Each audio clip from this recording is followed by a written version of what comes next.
9-এর 8 litre দুধ 5 জনকে সমানভাবে ভাগ করে দিলে প্রত্যেকে কত লিটার দুধ পাবে? উত্তর বের করতে হবে লিটার। কত লিটার? তাহলে আমরা কি লিখব? তাহলে আমরা লিখতে পারি 5 জনকে ভাগ করে 5 জনকে সমান ভাগে ভাগ করে দেওয়া হয় এত লিটার।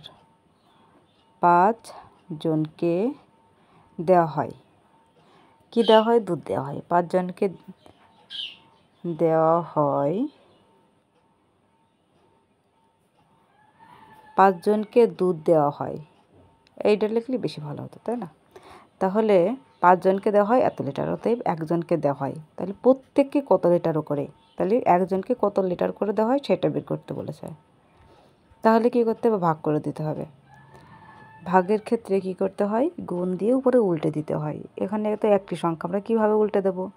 এর নিচেই কিছু নেই, মানে কি 1 আছে। এই যে 1 আছে, 1টা উল্টে দিলে উপরে 5 চলে যাবে, নিচেই 1 চলে যাবে। তাহলে গুণের ক্ষেত্রে লবের সাথে লবের গুণ, হরের সাথে হরের গুণ। তাহলে আমরা গুণ করে দেব। 9 × 9 5 × 8 = 40। এখন আমরা ভাগ করে দেব।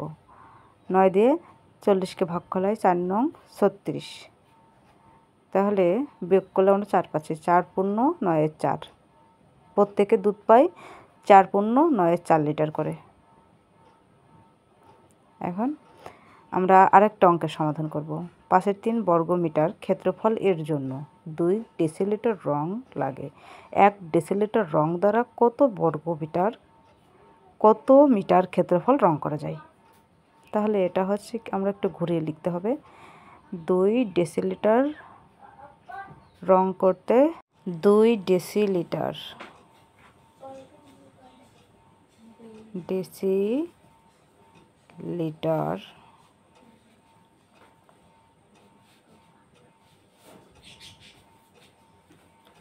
রং লাগে কত বর্গমিটারে? 5-এর 3 বর্গমিটার।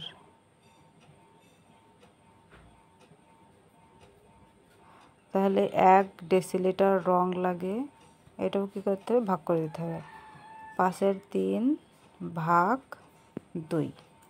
এটা একবারও দিয়ে দিতে পারতাম, শুধু বোঝার সুবিধার্থে আমি আরেক 2 লাইন করে দিচ্ছি।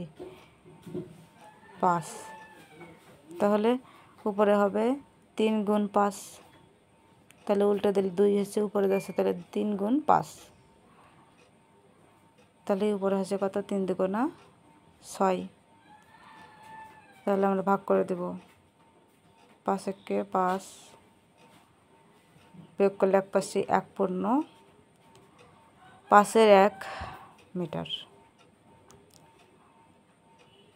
রং করা যায়। ওকে, এইটা হচ্ছে উত্তর।